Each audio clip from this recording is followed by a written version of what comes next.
something is happening. We are becoming a visually mediated society.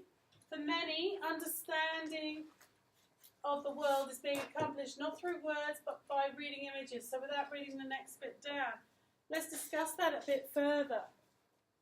So, what do you think, Ray? What do I think about? That quote. If anyone wants to add anything, just butt in.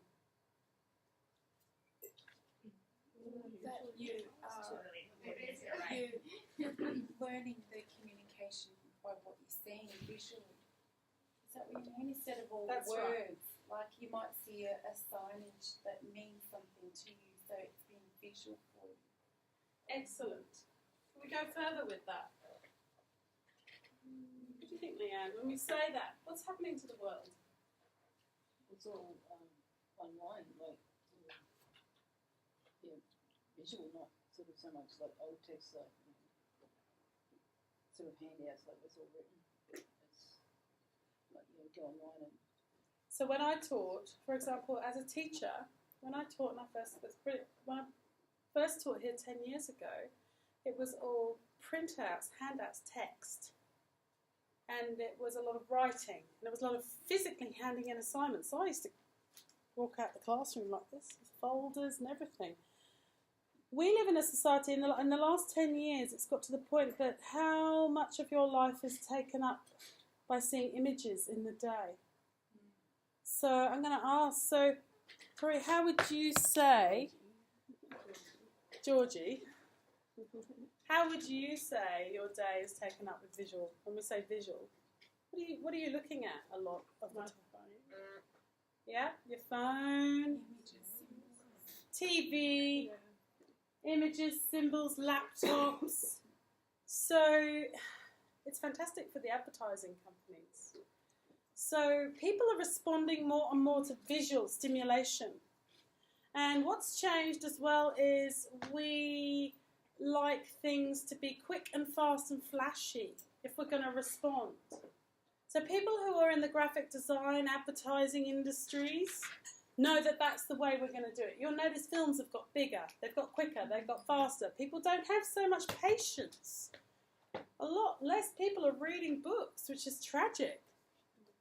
That's because I could give you an example of my 14-year-old son, who should be reading a lot more. He goes, it's all right, I read on Facebook. I read online, articles. I don't want to sit with a book. It's boring to hold a book. And to me, that breaks my heart. But then I have to understand that generation. I used to be a big reader, but now my life's full of all this, like you. I'm not reading as much as I used to. I read a lot for my job, and in my job, so for pleasure, it's not happening as much. I get excited by seeing an image. I understand by seeing an image. When I say that, I want you to tell me, what does that mean? It's 1,000 words. Communication, that's your receiving communication. Receiving information. We respond, don't we? So if I want to, especially as an interior designer, let's think from a designer's perspective about visual communication. I'm an interior designer. I need to, if I just gave my client written text describing, maybe it could be a list of items that I'm going to have in their homes. Maybe it could be the written brief. How do you think that would go across with communicating my design proposal? Think about the project you're working on now with the bedroom. Say you just gave them the written brief and then a list, like a nice list of items you want to include. How would you feel as a client? Confused. What'd you say? Confused. Confused. And if you don't understand the words, you might not necessarily get in your head what it looks like. Yeah, it's hard to imagine things rather than just putting a You have visual to write a layout. magazine without any pictures in it. What would be the word? What would be the word we'd use? What happens without visuals now to us? What's the major word we'd say? Boring and unengaged. So, as interior decorators, we need to engage a client. So I'm looking at this session only with regards to being an interior decorator. So I'll just quickly read what's here. So what do you mean by visual communication? In a world full of screens, flashing images, visual communication makes up 80% of the way we retain or learn information. It's sad, but it's true. So, well, actually, in a way, I don't think it's sad because I'm a visual person. I'm a visual learner. I get excited by colour and images. So this means that in professional practice in the workplace, you need to be able to successfully communicate visually to sell your ideas. As interior decorators, you will be selling ideas to clients and communicating your ideas to other stakeholders who are involved in the project. So I mean by that, tradesmen, suppliers, all those people, builders. It is important that you build on your basic hand drawing and computing skills to ensure a successful outcome for you in professional practice as an interior decorator. It's more and more evident that a large part of working and communicating in the interior field is about graphic design skills, layout of design boards and general design documentation, which we call the scope of design, clear perspective images. On this course, you will be learning and nurturing these skills with Brenton Saxby and Neil Bowen. Okay, so don't worry. So first of all, we're going to play a little bit of a game, a famous game, a game I like. What game's that? What game did we grow up with that's fun? Pictionary! What's Pictionary all about? Visual. Trying to figure out what the hell they are. Drawing. Okay, so the way we're going to do it to make it a bit silly is I'm just going to I'm going to start off with one, and then the person who gets that's going to come up. So the aim of the game is I'm going to whisper what something is, and you have to visually communicate it to the class. Just with sketching. How does this help with interior decoration? Well, yesterday when I met with a client, for example, I wanted to show her, we were having a discussion, and she couldn't quite understand what I meant by her kitchen design. She was getting confused. So I grabbed a piece of paper and I drew a quick sketch of what I meant. Straight away, she got it. And adding to that, I used my iPhone, or my iPad, you could say, and grabbed some images off the internet and showed her. That was really quick on site, just to make sure we were on the same page. Okay, so here I go. Just make sure I've got the right pen. If I don't have the right pen, I'm going to run next door and get a better pen, but I think that will do. Okay, I'm going to start with something. You've got to time it. I want someone to time me in 1 minute. I've got to be able to communicate to you. You've got to shout it out. Whoever gets it gets to go next. Okay, I've got to think about the word. All right. Let me think of the word. Okay. You ready? Yeah. Okay, go. Okay.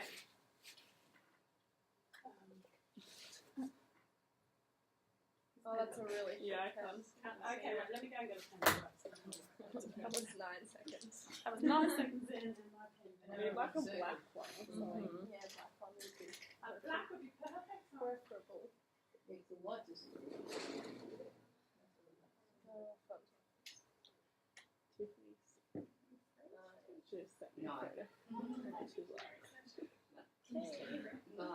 She comes back in with the black one, stolen from next door. Okay, it's quite a simple one to start off with. I'm not allowed to speak, so I'm going to stop sharp now. Alright, ready, set, go.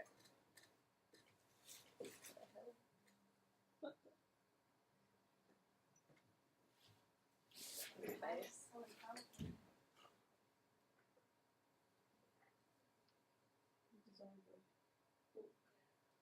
Facebook.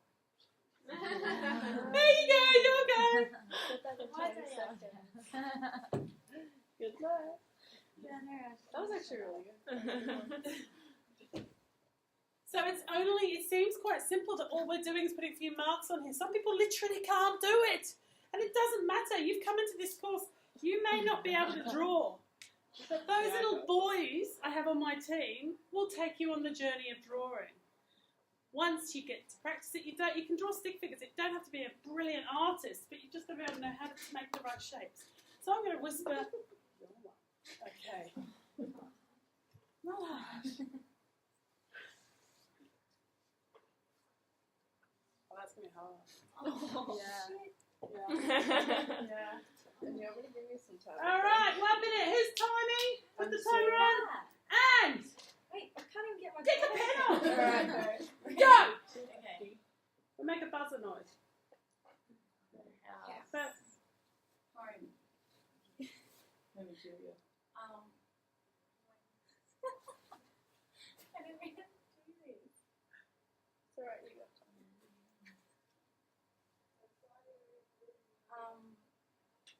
you just sounds I don't know like. what it Like sounds we're gonna- like. Okay.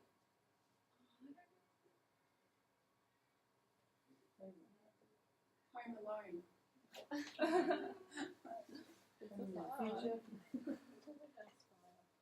Arrows moving in the future. Moving away. Moving house. I don't know. You just said it. You Moving said one of the away? words. No, think of. She said home. Home, moving. home. Who said it? Someone just said I don't know how home to draw and. this. Oh, home and away. How the hell do you draw that? Yeah, So things like if you can't get a word, I'd probably draw. that's the hard thing. Yeah, I don't Good know. little house. I don't watch that. Sounds like you draw an ear. I You was draw an ear. so It sounds like, and I would go and think in my head away. I think I can't draw. maybe day, and I draw a calendar and lots of sort of days. So it's thinking visually, and that's how hard it is all the time. That was like right on the minute. Okay, so What was Keisha, it? you can I'm going to do things like that from now on. Look at it. This is a bit of an interesting one. It's more. I'm going to describe something to you, and you're going to have a go at drawing it. Okay. First of all, I'm going to go and draw it, so I know what I'm telling you to do. So quietly, I'm going to do. Okay. You should have your piece of paper horizontal. The first line you're going to draw is, and this is really quite hard, is 3/4 of the way down, in the middle of the piece of paper, you're going to draw a horizontal line that's just across, a small one, not across the whole piece of paper, just a little small section. It's got to be in the middle. The middle, just across. So about, if you've got the whole piece of paper, it will take up about 1/5 of the piece of paper going across. So a short little line. 3/4 of the way down from the top to the bottom. Now I want you to draw yourself up from that line, turn it into a rectangle, taking it from that line up. And stop it and leave probably about 15 centimetres from the top. So you're going to draw your rectangle vertically. A vertical rectangle, as if it's a can, like a can of beans sitting upwards. Allow 15 centimetres from the top, the very top of the page. Next, I want you to imagine it's got a roof on it like a house and it goes to a point. So add that to the top. So you're going to add another section like a triangle. Sit a triangle on the top of it. Oh god, I already know what this is. Then I want you to add a little point on the top of the roof. Next, in the middle of your rectangle, I want you to draw 2 circles, one on top of the other, going down. So in the rectangle, you're going to draw on one half of the rectangle 1 circle, on the bottom half another circle, both the same size, please. And then I want you inside that circle to leave a tiny sort of 2 mm lip and draw a smaller circle. If you're lost, you just stop. So you stop to the point where you can go. Next, To the right-hand side of when you're looking at the rectangle, I need you to draw about a line going 1 centimetre to the right. On the outside of the rectangle? So on the right-hand, when you're looking at the right-hand side of the picture, Yeah. you've got the right-hand side of the rectangle. Halfway down the rectangle, I want you to draw a little 1 centimetre line going horizontally across. Okay, now take that line vertically down to about 2 centimetres below where the rectangle ends. Wait, wouldn't that make it like upside down? Right? Okay. Yeah. Now, Just take your line inwards towards the rectangle, about 2 centimetres. So it should be underneath where the rectangle ends. And then direct the line up to meet the rectangle at its base. If you're lost, you stop. Oh, yeah. Next, repeat that on the other side, that shape on the other side of the big rectangle. So it's like a mirror. Might be. I'll change it now.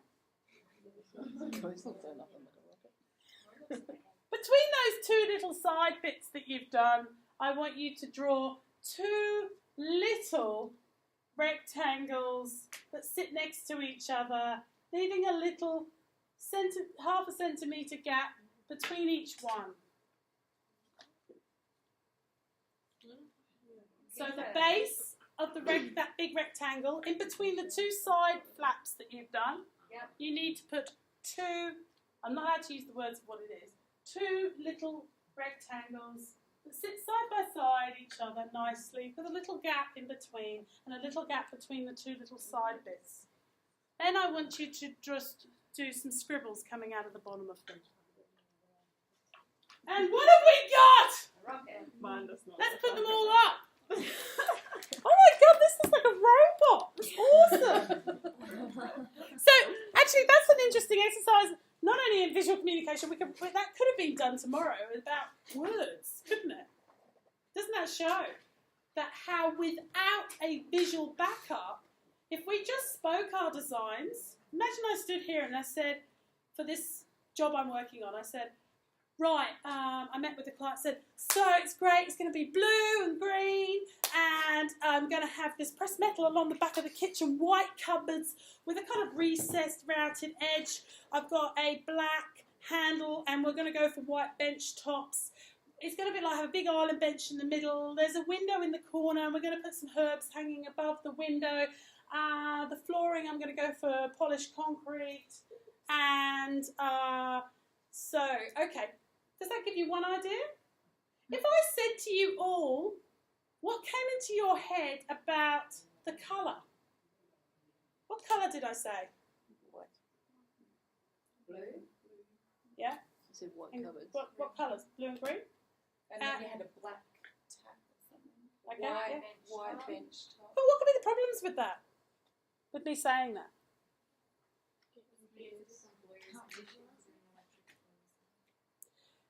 Okay, I'm going to get Chloe. Go up there and pick me the blue and green came into your head when I described that. Okay, I'm going to get Keisha. Go up there and pick the blue and green that came into your head, but don't pick the same as her. Let her pick it and hide what you picked. Don't look at what she's picking. So many different. So this goes back to why we do something called a concept board. Okay, because when you meet with your client and you have that initial discussion, they will say words to you like, I love blue, I love green. Oh, I love blue, love green. I love that whole country look with baskets. This is the conversation I had with the woman. And I was saying to her, okay, that's great, you like blue and greens.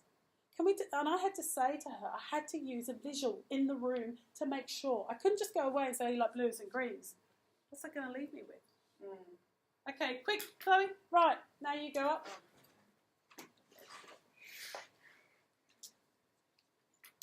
All right. Just pick the blue and green you had in your head. Let's see if it's similar.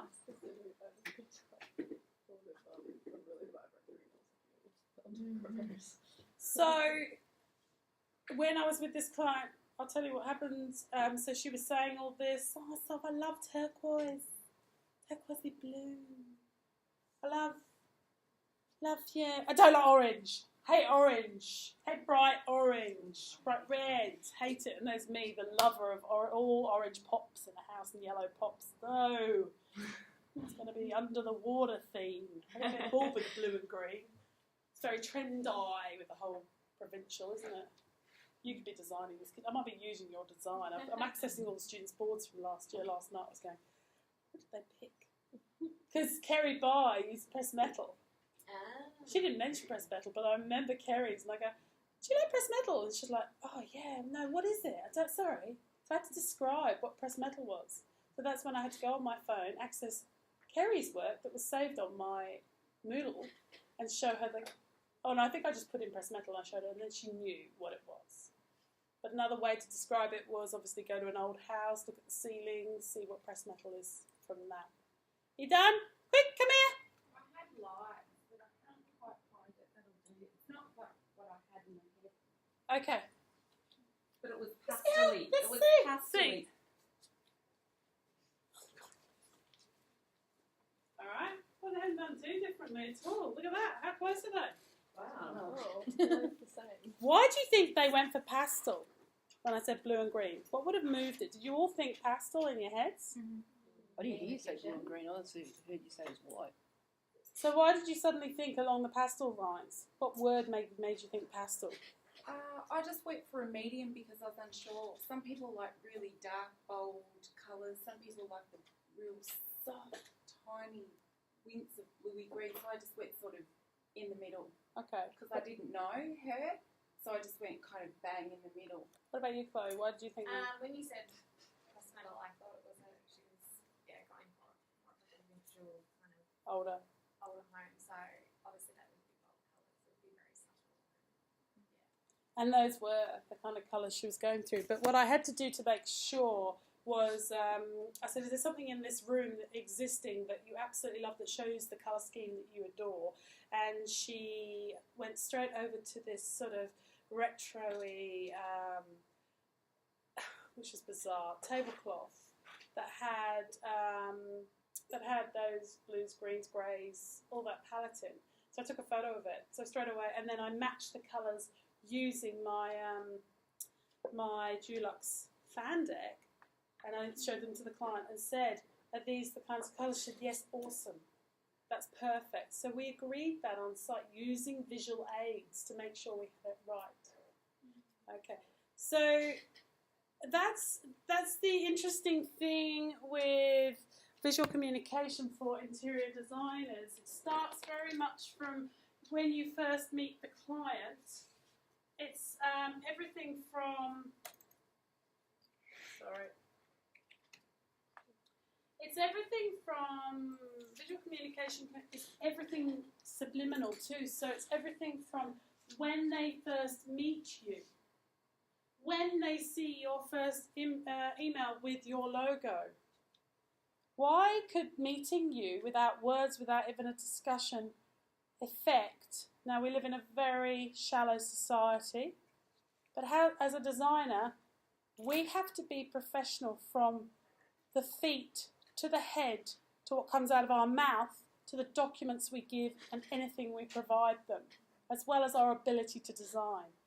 So when I went on site, I had to make sure that I wasn't going in my tracky dacks, that I made some effort to put some makeup on. But the hilarious thing is that my clients were wearing Blundstones and they'd been out riding horses and training them all morning, and there was a child running around with snot and the house was a mess. But it didn't matter.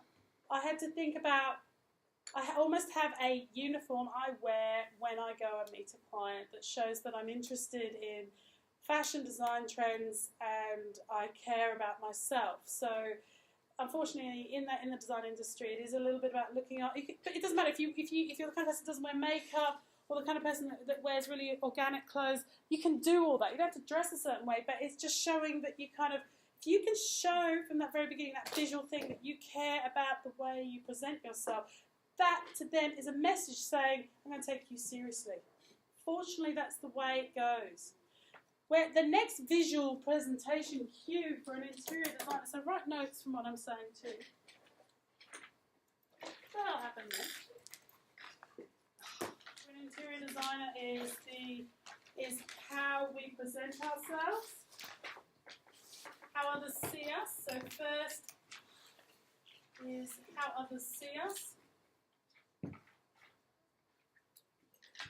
See us. So that's a visual.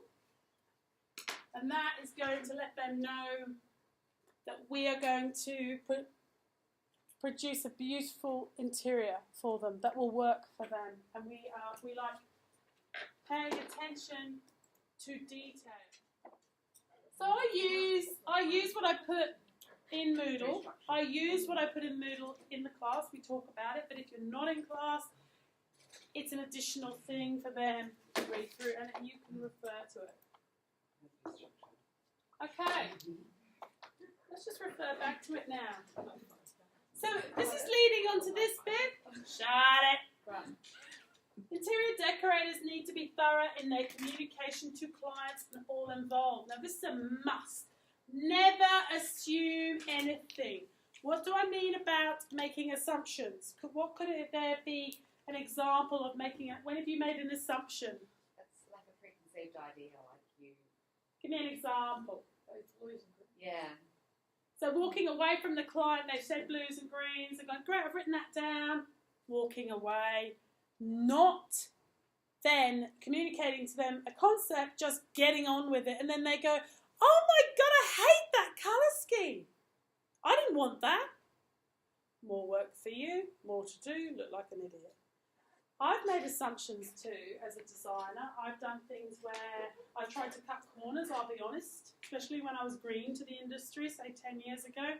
I remember talking to a client and I couldn't get in contact with them, and it was a colour thing, and they mentioned about how they loved, say, I think they mentioned how they loved the tropics, and I thought, oh great, I don't even have to, I'll just pull together a colour scheme from that. When I put the colour scheme together, I didn't send a concept through.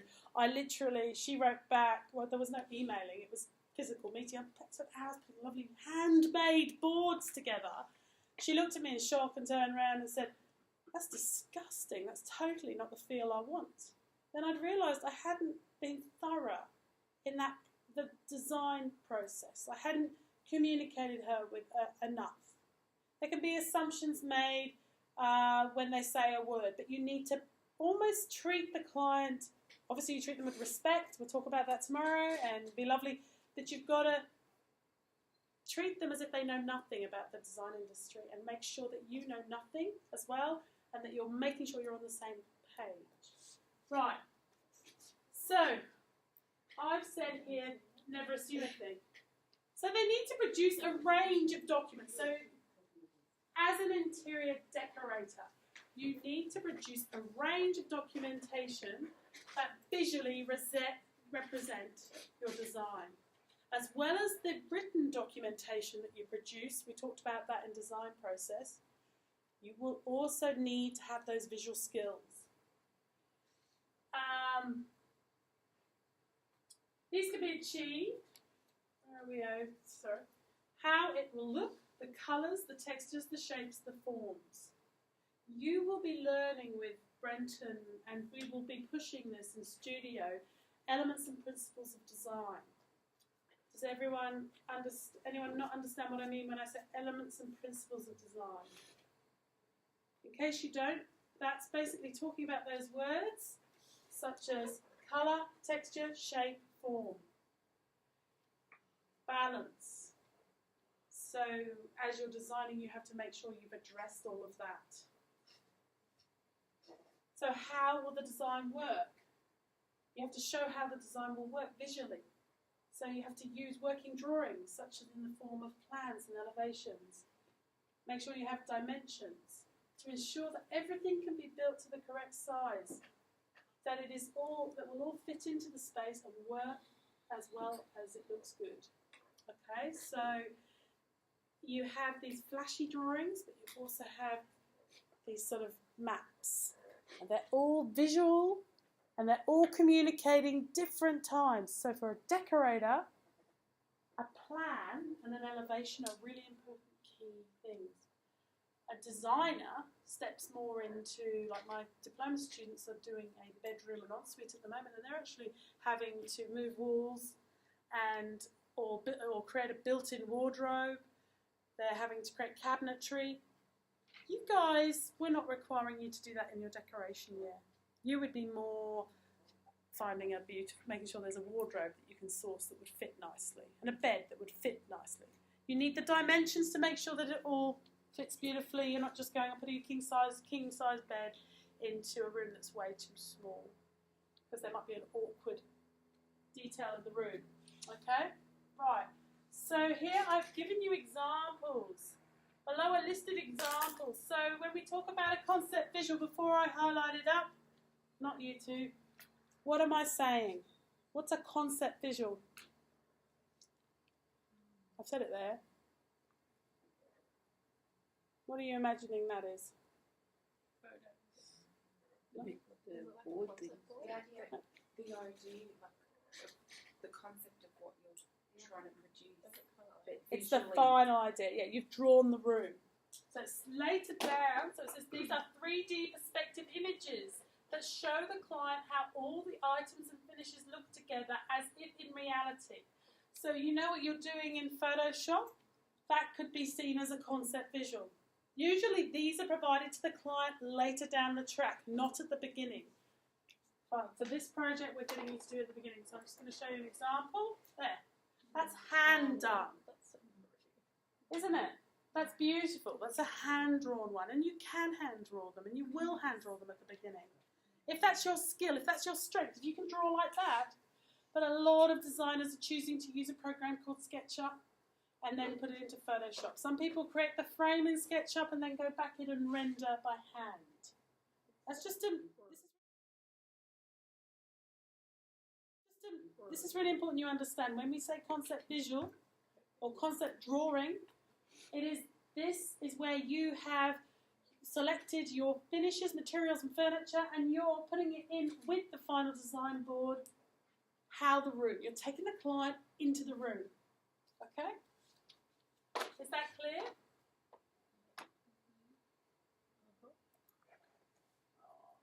Backwards. Next, working drawings. What do we mean? Yell that out. I've got it up there. Yell it out. Technical drawings, yes. So this is the communicator of sizes. For you guys, you need to know things like how big a room is, where all the architectural details are, such as windows, doors, all that sort of stuff. Yeah, like we did last week. Dimensions, so you can cost things. These can come either as hand drawings or as, this is a CAD elevation, showing the arrangement, the kitchen cabinetry. You would probably add into this some dimensions.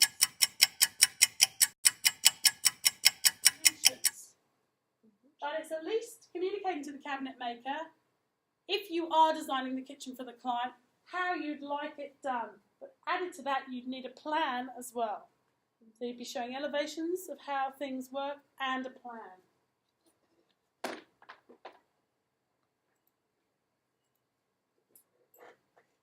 And then we go to showing you a hand-drawn one. The hand-drawing ones are what you're going to start with Brenton in Brenton's class, design process. He's going to get you doing this sort of thing. Hand-drawing a plan. Who's hand-drawn a plan before? Put your hands in the air. Yeah. Who's done it on the computer? Yeah. So you'll be doing that. And this is an example of what you'll be very familiar with, showing how you're going to arrange the room, suggesting to the client that this is the bare bones of the room and we think you should do this U formation, put your coffee table there. It's like a map. I think people have a problem with, I just don't know where to put that damn couch. I've been paid to just use people's existing furniture and to actually go to their homes, rearrange it, and then even draw up a plan so they know and they can remember in case things move. They're mad. But it's money to be made, and that's all I care about now. I don't know why this keeps doing this.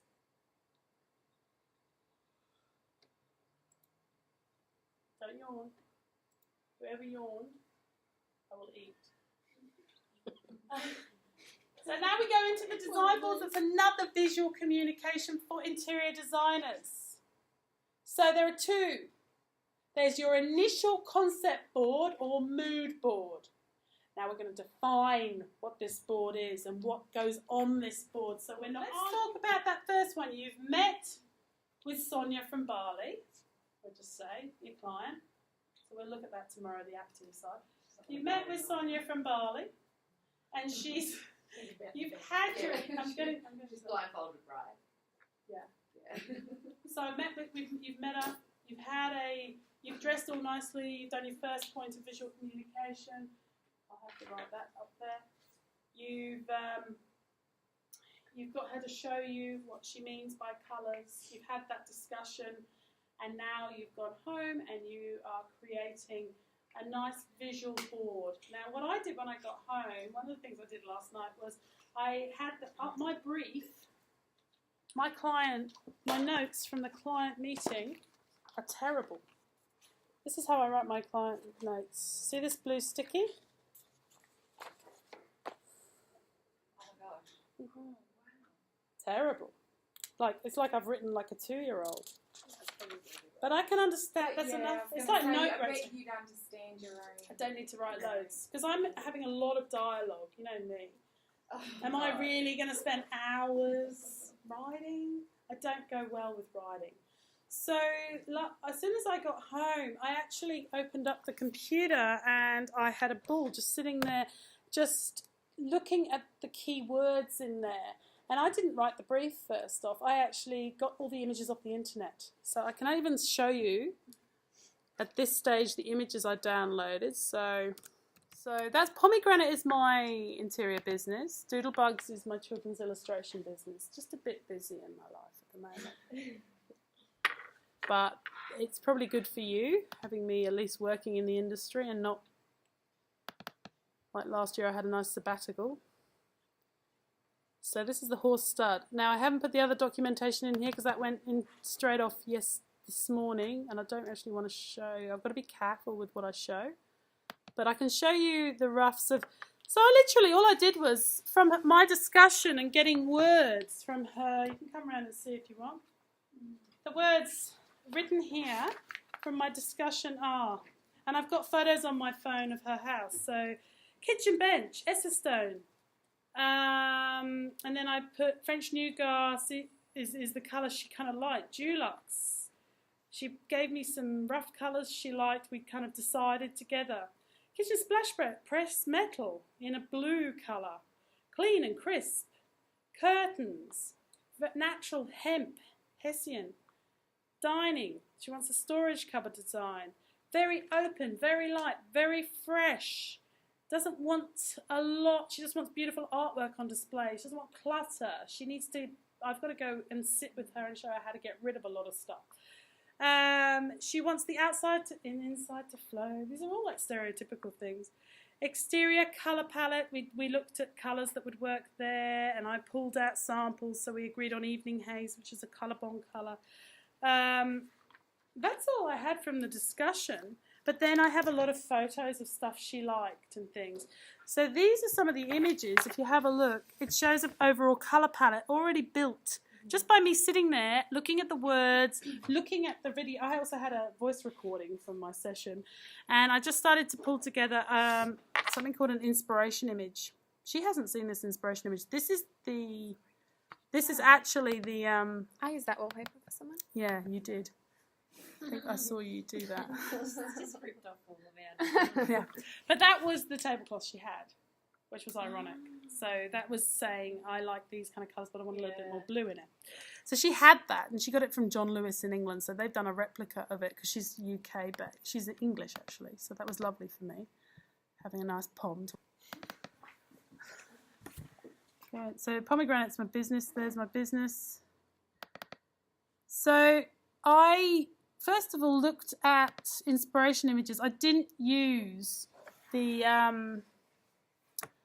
I didn't want to use that as an inspiration image. Why? Because it's too limited with the palette. So I found an inspiration image because they live on beautiful land. And I love abstract painting. I think that's awesome when you can think about how abstract painters take a landscape and they basically extract the colour palette for you as a designer. So can you open that for me because I'm just not good. So I found a painting. Very simple. If they like it, they could pay me to reproduce it. Because I can paint, I can add that in. Or I haven't decided, there's another one here. Because it's fresh, it's the... Silver birch. Can you see though, yeah, I know there's no... But why I like that image, whether or not they want to even use it in their design, she may not. Yeah. But that would go on the board, and can you see the beautiful palette I can pull out from that? Yeah. The blacks, the whites, the blues. And what the artist has done, I just actually think it's beautiful. They've taken probably, they might have been there, sketched it, photographed it, and then they just use this system of using bubbles, and it's done by hand. So they've extracted the palette for me. I will then take that, extract a palette further, and then start putting in other images of similar rooms. Where did you source this artwork at? This is all just by typing in Google. I put abstract landscapes. Wow. Did you search any specific colours though, or just? I might have written blues and greens. Yeah. I did write blues and greens. So yeah, that came up with 1,000. But these were the ones that I thought would make, and I'd take that and place that on the board and use that even as the background. And then I'd start to build it with images such as the colour of the curtains that they talked about. They don't necessarily want the white furniture, but they want that comfy feeling and that washed out. So those are images plus a whole load more. And patterns and things that I'm going to build into that concept board with the brief and email that I emailed through this morning. So I built them all in together. I used the painting as the backdrop. So I'll show you. I might even put that. I don't know whether I'm allowed to even put it up, so I have to wait.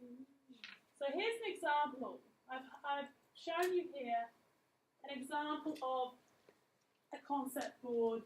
It's not. I don't think that's a brilliant one, but it's got the elements like inspiration image, some patterns, showing the style of the room, and some items that could possibly go in. It's obviously got title. I've got a map that you made on here. But a concept board, all you're showing in a concept board is that you've listened to the client.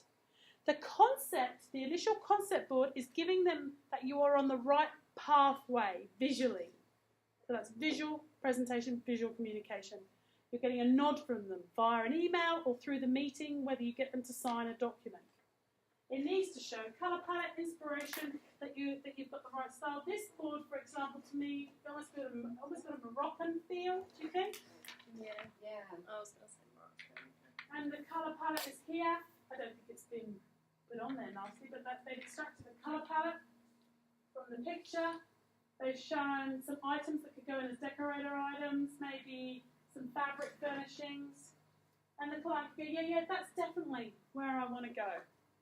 Could be probably as an outdoor area, to be honest with you, more than an indoor area. So keeping on the concept board, we'll go into that a little bit later, but that's showing you an example. Then the difference is when your client has okayed that and you've gone off and you've researched all the items, this isn't again the best examples I've seen, but it is showing all the elements. They've done some little visual communications, but they've only done them as elevations. You can do them as 3D perspectives. You can do them as elevations, but we like to see them as 3Ds. Showing them how arranged together, and it's got the items on there, and you can see they're all numbered. We actually encourage you to add in here what we call a legend, which has got the numbers like a magazine. At least this is what the items are. Okay, so that's where you've actually started to design it and you've sourced things. Okay, these boards can be printed onto phone call board through Officeworks, or you may be working with a client completely just digitally and then emailing it through to them. But the times I've found that I need to print things are usually if we have an exhibition, if I'm going into a competition, or if I'm working on big commercial jobs and they need to have a copy of it and they want to, say, put it up for other team members to look at. Residentially, sometimes they like it. If they've got a lot of money, They may actually like having the board because I'll tell you why they like the board. They carry it around with them and show their friends rather than on the computer and they go, look. Sometimes you might attach samples to it. Traditionally, we used to make these. I spent hours cutting and teaching students how to cut things and raise them up and stick stickers on where the numbers are. Computers have made our lives so much easier. Any questions? So say you do your concept board, or is it mood board? We call it a concept board, Okay. but I say the word mood board so people can understand sometimes. Alright. So say you do it and then you give it back to them to show them and they say no. They may come back to you and say, like I sent one through to a client, and I think I've got it on the computer here, but I'm not going to get too fussed about it. I did one for a client where I was just throwing some materials and finishes on there and ideas, and they said, and I came up with this fantastic idea of having a raw brick splashback with glass over the top of it and lit in between, because I go about 5 stages too far. And she writes back, shown to my husband Rod, didn't like it, thought it was too rustic. And I said, but I thought you wanted a rustic feel. No, we didn't want a rustic feel. Could you find something a bit more clean cut? So then I went and found Metaline, which is a company through Laminex, and it's like a glass substitute, and we went for we picked a red splashback. So it still had the red hit, but it was just very clean lined. So she thought she wanted all this natural stuff, and then she freaked out, and when she saw it, she went, no, that's not the look. So when we had the discussion, she loved it. When I showed her an example of it, didn't like it. So it doesn't matter if they say no. That doesn't mean it's a bad thing. It means you've misunderstood. It means she may have changed her mind too. But you want this happening at the beginning, because imagine spending hours doing your schedules and sourcing, and you get to the end and they go, oh my God, where did that one come from? Because you think you're clever or something. Right, so...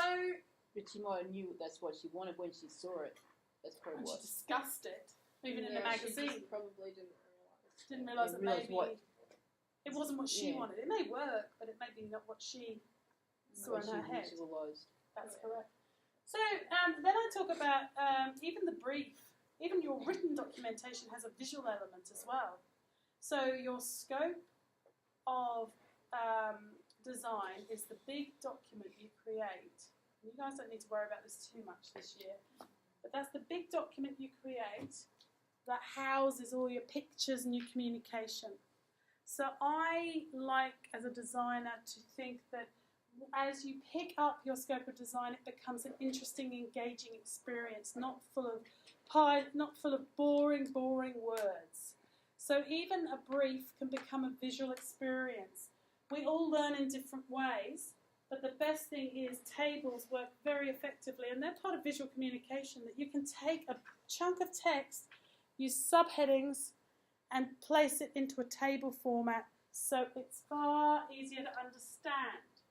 So here's an example. Carrie. This is a brief, and you see I've made it. She's made it visual. It's not just, some people you can write your client briefs. If you wrote it as one big chunk of text, they can't navigate their way around it. It doesn't need to be put in a table. It can be just put under headings. I don't know, did you did yours under headings? You didn't use the table, or did you use the table format? Yeah, so the table format was developed by myself, not by industry. It was because I started to feel, when I went to clients, they started to respond really well to this. Oh, I love the brief, really understood it. Because they'd send it back. Sometimes they'd print it, and they might even write comments on it. Not sure about that, could you look at something else? Yeah, so they've written down, this is the information. This one, the objective, is that initial brief that their client gives you. Could be an email, a phone conversation. Can you please come and design my lounge room? Then we actually refer to this as two things, and I want you to get used to this. Unfortunately, and I want to get those parameters right now, I will refer to it all year. It's either called a design brief, or I call it scope of work. 2 words. But I will always refer to it as design brief / scope of work, because in industry it could be one or the other, but it means the same. So It's basically you've interviewed your client and it's answers to their questions. That's all it is. So she's written on the bottom, please read through this carefully and email me to let me know if you are happy to take this through to the next stage of design. This is a page from her documentation. She has her logo, her branding, so you know who the designer is, you know how to contact her. She clearly communicates each page as to what is on there. So even though it's writing, writing can still be a visual thing too. So this would go alongside the concept board. Although I think it should really be, the word board's a bit misleading, it should be the concept presentation. Okay, are we clear? Also, another thing that's important is when you get into the design and you create something called a schedule. And this is itemizing everything you have for the client. So you can put photos in, the information. It makes it easy to read. So tables are a big part. Nicole in InDesign tomorrow or the week after, you can ask her, should be teaching you how to put the brief into a table and put a table in.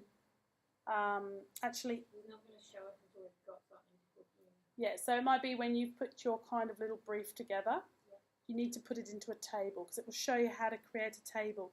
Because the problem we had last year is InDesign, students were creating their tables in Word and trying to put it in, and it wouldn't work very well. So you can actually create all that in InDesign. You guys don't need to worry about that. So this is basically listing all the items you've selected. It's a shopping list. Now, those of you who are only part-time and only doing a few classes, you can choose to vague off. You don't have to retain all this information. The others, again, you can go back. Another thing I talked about is a time management document. It's really important. It visually helps you tick things off, so you'll notice that I write the assignments as if they're a time management document. Now, another thing that can help I've added on here is samples. Why are samples so important? So the client can visualize it? As in like pieces. Of Yeah, the sample. pieces, bits and pieces like carpet and stuff like that.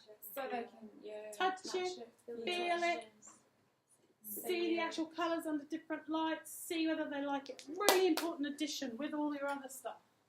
Because, I will be honest with you, when you print your boards out, they may not come out exactly the colour palette that they're meant to be. You want to get it as close as possible. So that's just an image showing.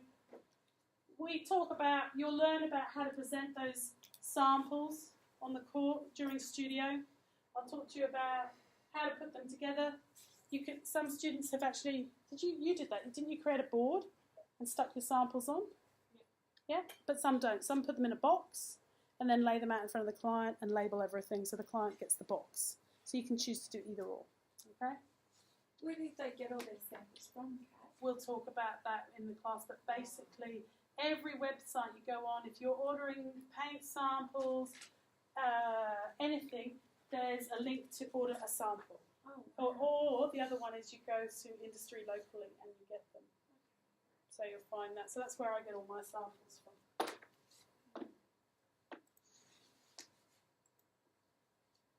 So just to recap, and this is quickly showing you a concept board. That's your map you work to with your concept boards. Not design it necessarily that way. I've written notes down here and all the elements, kinds of elements. Just run through. Your name, your client's surname, the address or the job number. You put your colour palette. It doesn't have to be that side, it can be that side, but you need a block colour palette. It can be circles, it can be done whatever way you want. An inspiration image, where you've extracted the palette from. An image of a room that shows the style that you're going for. Images that show fabrics and ornaments and things that could add into it that work with the whole colour palette. Image that represents the feel of the space. So it could be a lady hanging out the washing like that, or a feather, because the feel's just as important. What you want to be able to do is step back from that board and be able to go, clearly defines the colour palette the whole way through. Clearly gives the message that I've understood the feel of the space visually. Clearly showing that I understand the style that she likes when she mentions words like country, kitchen, white. I have those images. Okay? is a really good asset to have. The students last year didn't have that. So without that, that was a lack of communication, wasn't it, in a way? They couldn't quite grasp what was actually meant to be in there. So I took the time to create this for you, and you will have more maps like that so that you can't go wrong. So you have your own thing. But what you must remember is, this is telling you the types of things. It's not saying that it's going to be arranged like that. That's where you think like a graphic designer and create your own mark on how you want to create the boards. But the most important thing in-house here at the Studio Hub at Wodonga is these two elements have to stick like that. When you go into industry, they may say, no, we want all of our boards. You can have the board that way, but they may say, we want all our boards, we don't want that on there, we just want all the details at the bottom. Mind you though, Karina from last year didn't put that bit at the top. She worked her boards, and I'll show you this, with a line that went along the bottom that had everything, logo, everything. It looked beautiful. And I will show you what students did last year so you can understand. When we go into industry, the parameters change. You don't need to get worried about that. In industry, in-house, whether they're a small interior design firm or a decorator, you come up with your own in the end. But while you're learning and while you're at TAFE, we set you this. When you go to uni, it will completely change. They'll probably say they don't want boards, they don't want that. They just want you to have it all digitally. They want it just as a book. They want it A1. You've just got to go, okay, well, I learned that. That was great. That's something I could refer to later on when I'm in practice. But now I'm going to work on the next stage. But the most important thing is if you go and work for a big firm, you do work in the in-house style. So what we're trying to do is give you an in-house style to work on this year to give you the confidence.